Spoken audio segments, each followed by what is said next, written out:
welcome back to my channel. So in this video we are starting with a new chapter of our organic chemistry BSc third year, that is carbohydrates, right? Now as I have put here the heading carbohydrates, what does it mean? Carbohydrates होते क्या है, right? अब हमने पहले तो इसका बारे में थोड़ा सा जैसे एग्जाम्पल से पढ़ेंगे कि कार्बोहाइड्रेट्स क्या होते हैं, फिर उसके बाद हम इसकी प्रॉपर डेफिनेशन पढ़ाएंगे, राइट? अब हमने पढ़ा हुआ है कि जो भी हमारे पास प्लांट्स होते हैं, राइट, वो क्या प्रोड्यूस करते हैं? They produce food and that food is in the form of carbohydrates. Example is starch, right? And यहाँ पर जो प्रोसेस होता है that is called the photosynthesis, right? So photosynthesis में हमारे पास जो है कार्बोहाइड्रेट्स प्रोड्यूस होते हैं. एंड फोटोसिंथेसिस की रिएक्शन देखी जाए, अगर ध्यान से देखी जाए तो रिएक्शन में क्या होता है, जैसे it is said that it is C6CO2 plus 12H2O gives C6H12O6 plus this 6O2 plus 6H2O, right? तो ये रिएक्शन हमने पढ़ा हुआ है that this reaction occurs in the presence of wait, let me write here. This reaction occurs in the presence of sunlight and a pigment is needed that is called chlorophyll. Okay, अब ध्यान से देखा जाए कि इस reaction में जो यहाँ पर ये ग्लूकोज प्रोड्यूस हुआ है that is having the formula C6H12O6, ये एक क्या है? This is a carbohydrate. Okay, this is a glucose molecule but it is a carbohydrate. Okay, so ये जो फूड प्रोड्यूस करते हैं plants that is also carbohydrate, और जो फूड हम कंज्यूम करते हैं that is also a carbohydrate, right? So ये हमारा एक जनरल काउंट है. तो यहाँ पर हमने देखा क्या कि हमारे पास जो भी ये कार्बोहाइड्रेट बनाने में क्या लगती है? एनर्जी लगेगी, right? So energy is used in the formation of carbohydrate. And जब भी एक ऑर्गेनिज्म कार्बोहाइड्रेट कंज्यूम कर लेगा, एक ऑर्गेनिज्म कार्बोहाइड्रेट खा जाएगा, तो उसकी बॉडी में क्या होती है? ऑक्सीडेशन होगी. Oxidation of food is there, right? So oxidation के बाद क्या होगा? फिर से उसकी बॉडी में क्या प्रोड्यूस होगी? एनर्जी. सो जितनी एनर्जी कार्बोहाइड्रेट को बनाने में कंज्यूम होती है उतनी एनर्जी जो है ऑर्गेनिज्म के अंदर प्रोड्यूस होती है from the carbohydrate, right? So ये प्रोसेस हमारे अर्थ पर चलता ही रहता है. एंड यहाँ पर हम देखा क्या करते हैं कि हमारे पास जो कार्बोहाइड्रेट्स हैं उनके कुछ एग्जाम्पल्स जो है, जैसे हमारे पास हमने देखा हुआ है कि दैट इज कि ग्लूकोज इज कार्बोहाइड्रेट. सो ये हो गया एक हमारे पास एग्जाम्पल हो गया, जैसे C12, right? H22O11, this is our sucrose और कॉमन केन शुगर. सो ये भी एक क्या है? कार्बोहाइड्रेट है. एंड अगर और देखा जाए, जैसे हमारे पास सेलुलोज होता है, सेलुलोज में क्या होता है? ग्लूकोज यूनिट्स जो होते हैं वो ब्रांचिंग के साथ ज्वाइन होते हैं. सो C6H10O5 के हमारे पास पॉलीमर होते हैं that is called the cellulose. और अगर और एग्जांपल देखे जाए तो हमारे पास स्टार्च भी एक कार्बोहाइड्रेट है. सो इसका क्या फॉर्मूला होता है? That is C6H10O5 and N, right? So ये दोनों ग्लूकोज और सुक्रोज दोनों ही ग्लूकोज के पॉलीमर्स हैं, और लेकिन इनमें डिफरेंस क्या है? That is in the structure. जब हम इसका स्ट्रक्चर पढ़ेंगे तो आपको अच्छे से समझ लग जाएगा कि इनमें क्या डिफरेंस है, right? So that are the basic definitions of carbohydrate. अब कार्बोहाइड्रेट का सिंपल हम डिफाइन करेंगे इसे. कार्बोहाइड्रेट का हाइड्रेट है, राइट? हाइड्रेट का मतलब होता है water, right? Hydrate means water and carbo means कि कार्बन के साथ हाइड्रेट बनाया हुआ है. So that can be associated like it is a hydrate of carbon, right? So carbohydrates are simply the hydrates of carbon. And यहाँ पर इनमें देखा गया कि ये नेम जो है इसको इसलिए दिया गया बिकॉज कार्बोहाइड्रेट्स में क्या होते हैं? That consist of hydrogen, oxygen and carbon as the main elements, right? तो यहाँ पर मेनली हाइड्रोजन, ऑक्सीजन और कार्बन ही होते हैं. एंड अगर देखा जाए कि अगर मैं इस रिएक्शन को के स्टोइकियोमेट्रिक कोएफिशिएंट्स उड़ा दूँ, राइट? एंड ये 6H2 है और ये 12H2 है, तो इन दोनों के में से 6H2O को मतलब अमिट कर दूँ, तो हमारे पास जो सिंपल रिएक्शन आती है with the stoichiometric coefficients as x and y, so आएगी that is XCO2 plus YH2O gives us CxH2OY plus XO2, right. So यहाँ पर हमें क्या पता चलता है, जो भी ऑक्सीजन थी, right, that is produced from the water, right.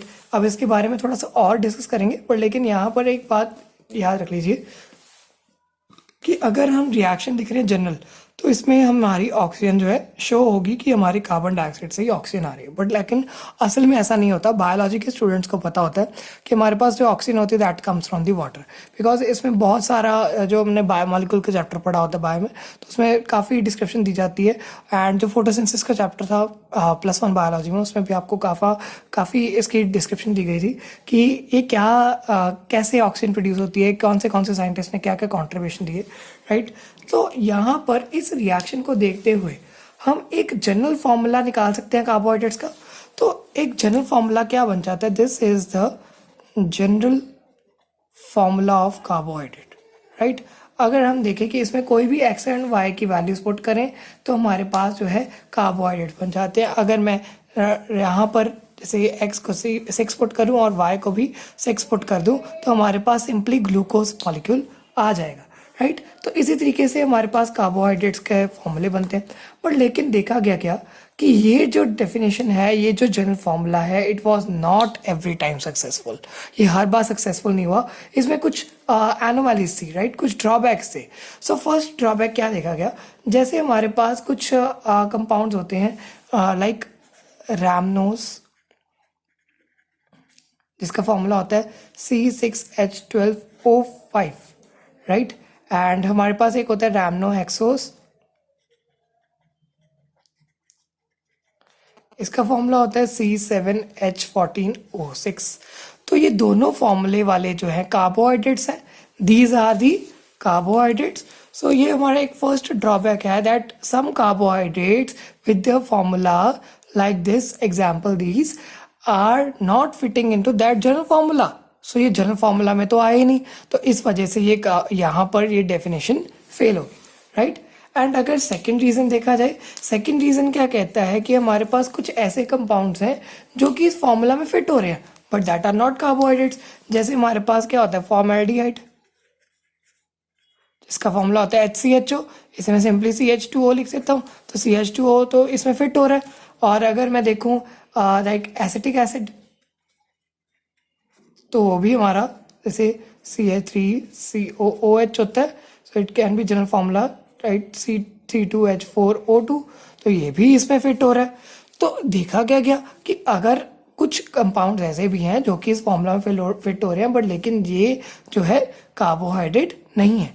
और तीसरी बात, इस डेफिनेशन का ड्रॉबैक क्या दिया गया, that carbon does not form hydrates. So यहाँ पर मैं छोटा सा लिख देता हूँ, carbon does not form any hydrate.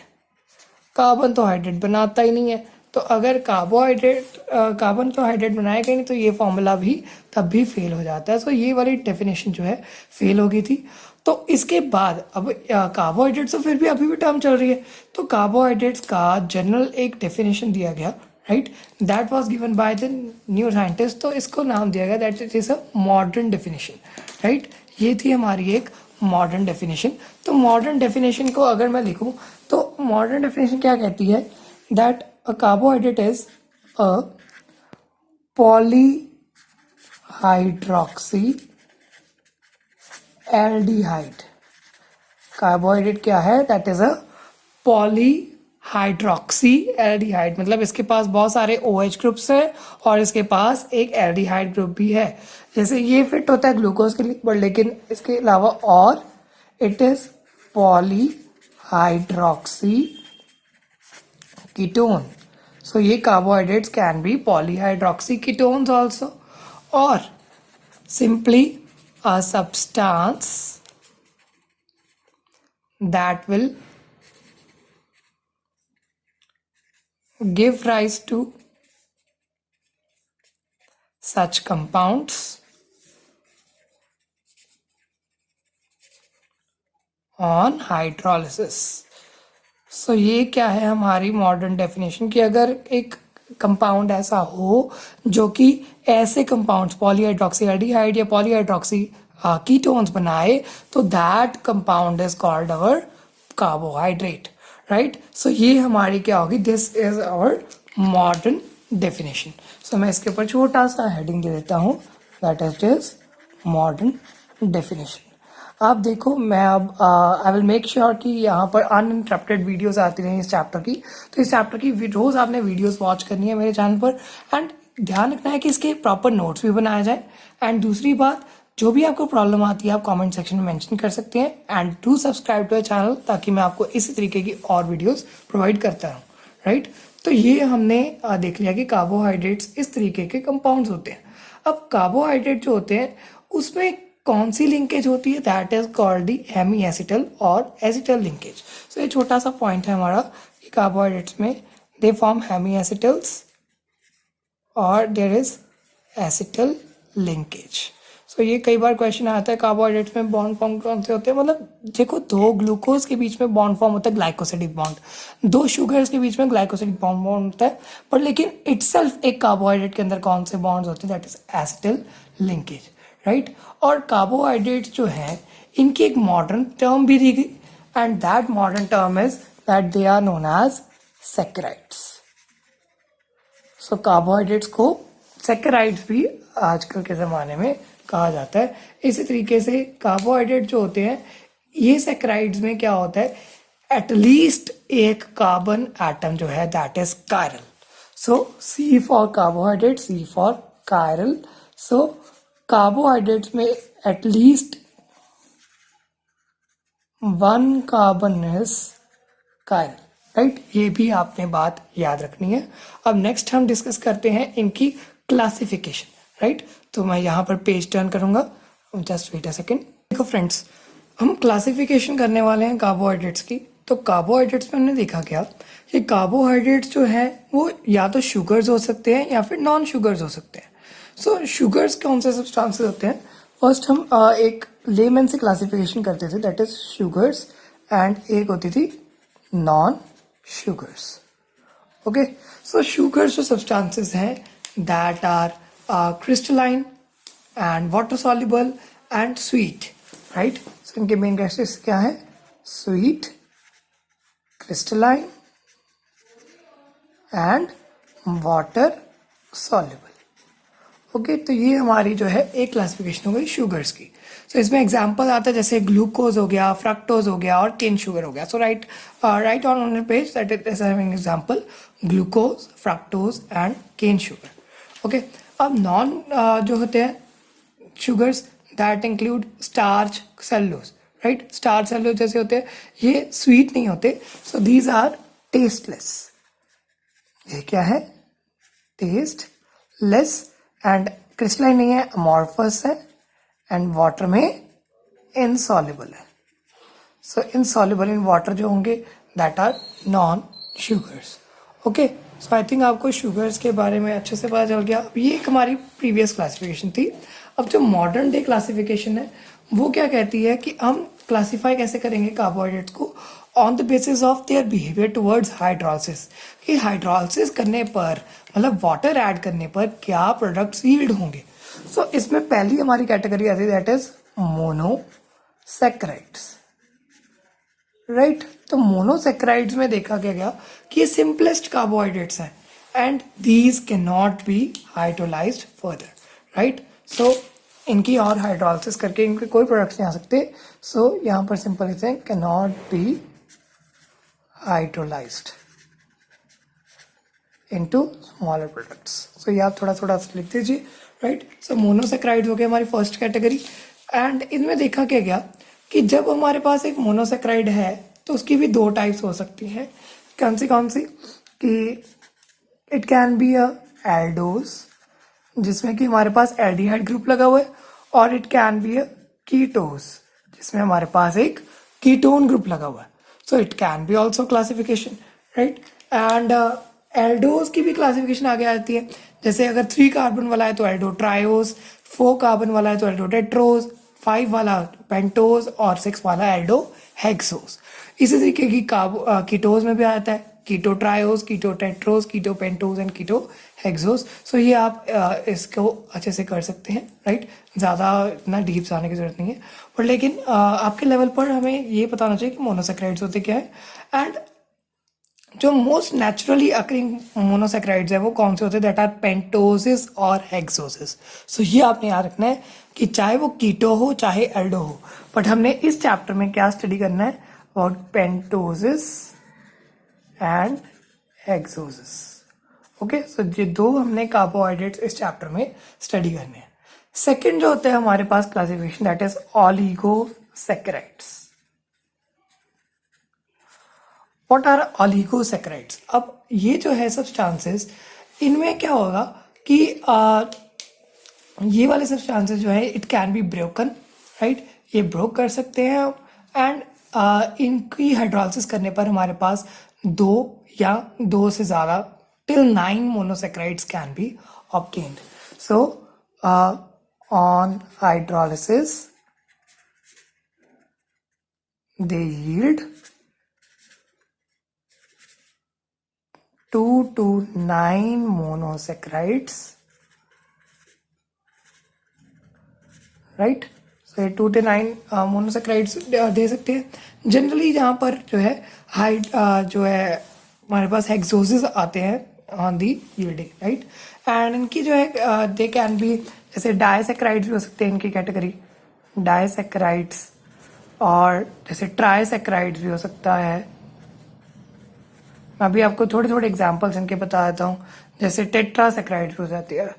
जो बायो के स्टूडेंट्स हैं हमारे, वो तो बहुत इजीली इनको क्रैक कर सकते हैं, बिकॉज हमने ये सारा डाइजेशन चैप्टर में पढ़ा ही होता है। जैसे हमारे पास डाइसैकेराइड्स हैं, इनमें हमारे पास एक एग्जांपल लेते हैं, जैसे हमारे पास शुगर होती है C12H22O11।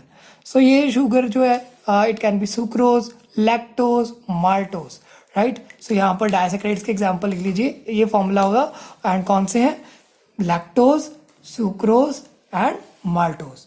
एक और जैसे हमारे पास ट्राइसैकेराइड है, तो इसमें हमारे पास 3 ग्लूकोज यूनिट जुड़े होंगे, तो दैट इज C18H32O16। इसका एग्जांपल है रैफिनोज। क्या है, raffinose. Okay, so this is raffinose. And यहाँ पर एक 4 सैकेराइड्स मतलब 4 ग्लूकोज यूनिट्स जुड़े वाला भी एक कंपाउंड हो सकता है, so that is C24H42O21। And इसका हमारे पास नेम है, दैट इज स्टैचियोस। कौन सा, that is stachyose. Okay, so ये हमारे पास ऑलिगोसैकेराइड्स भी हो सकते हैं।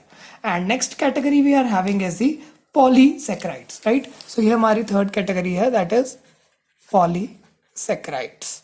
मतलब ये 9 से ज़्यादा, मतलब ऑलमोस्ट 10 से भी ज़्यादा, मतलब बहुत बड़े बड़े यूनिट्स इनके होंगे, एंड ये जो है बहुत सारे ग्लूकोज यूनिट्स या बहुत सारी मोनोसैकेराइड्स यील्ड करते हैं।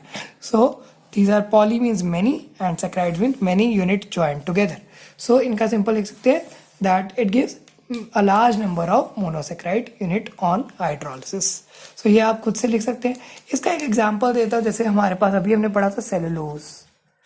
तो सेलुलोज में क्या होता है, बहुत सारे ग्लूकोज यूनिट्स जुड़े होते हैं, एंड इसका formula C6H10O5 and N, right. So ये हमारे पास बहुत सारे अगर यूनिट्स आ जाएंगे इनसे हाइड्रोलिसिस करने पर, तो दैट इज अ पॉलीसैकेराइड। अब एक और टॉपिक हम इस वीडियो में डिस्कस करेंगे, बाकी हम नेक्स्ट वीडियो में स्टार्ट करेंगे। सो यहाँ पर नेक्स्ट हमारे पास जो टॉपिक है दैट इज नॉमेनक्लेचर। बहुत ही एक इम्पॉर्टेंट टॉपिक, बिकॉज ये छोटा सा टॉपिक है बट लेकिन इम्पॉर्टेंट है, बिकॉज सारा चैप्टर हमारी नॉमेनक्लेचर पर ही बेस्ड होता है, राइट। तो कार्बोहाइड्रेट जो होते हैं उनका पहले हमने कहा था कि इनका रूट नेम जो है वो कार्बोहाइड्रेट ही होना चाहिए, पर लेकिन बाद में जो है साइंटिस्ट ने इनके IUPAC नेम के हिसाब से इनको क्लासीफाई करा। तो उन्होंने क्या कहा कि हमारे पास जो ज़्यादातर हमारे पास नाम होते हैं दैट एंड विद ओस, राइट, ग्लूकोज, फ्रक्टोज, रैफिनोज, स्टाइकोज। सो ये हमारे पास बहुत सारे कंपाउंड्स के नेम ओज पर एंडिंग होते हैं। सो ओज is our suffix of the general carbohydrates, right. And जब हमने देखा कि हमारे पास कुछ कार्बोहाइड्रेट जो है उनके IUPAC नेम देखे जाए, तो दे मे बी हैविंग एल्डिहाइड्स और कीटोन्स, राइट। सो हमने क्या देखा कि इनके IUPAC नेम हम ज़्यादातर यूज़ नहीं करते हैं। अगर IUPAC नेम के हिसाब से देखा जाए तो IUPAC is not used, but लेकिन इनके कॉमन नेम्स हम ज़्यादा यूज़ करते हैं बिकॉज IUPAC से हमें थोड़ी सी कन्फ्यूजन आ जाती है between the carbohydrate and that of the organic compounds normal. So इस वजह से हम ओज वाले कंपाउंड्स हमें लेते हैं और इनके यही हम क्लासिफिकेशन करते हैं। एक और एग्जांपल जैसे इनका है जिसकी आपको आगे भी ज़रूरत पड़ेगी, that is glyceraldehyde, CHO, CHOH and CH2OH. This is your glyceraldehyde. अब इसका ग्लिसरैल्डिहाइड जो है, इसका जो जनरल फॉर्मूला देखा जाए ये है, तो इसके हिसाब से हमारे पास जो IUPAC बनता है दैट इज 2,3-डाइहाइड्रोक्सी प्रोपेनल। तो अगर ऐसा फॉर्मूला बनाए तो हमें ये याद करने मुश्किल हो जाते हैं, that is why we use generally the common names, right. So यहाँ पर हमारे जो है नॉमेनक्लेचर इज ओवर एंड इसके बाद हम नेक्स्ट वीडियो में हम डिस्कस करेंगे अबाउट द मोनोसेक्राइड्स। ग्लूकोज से हम स्टार्ट करेंगे। So till then stay tuned, subscribe to our channel and thanks for watching. Thank you so much.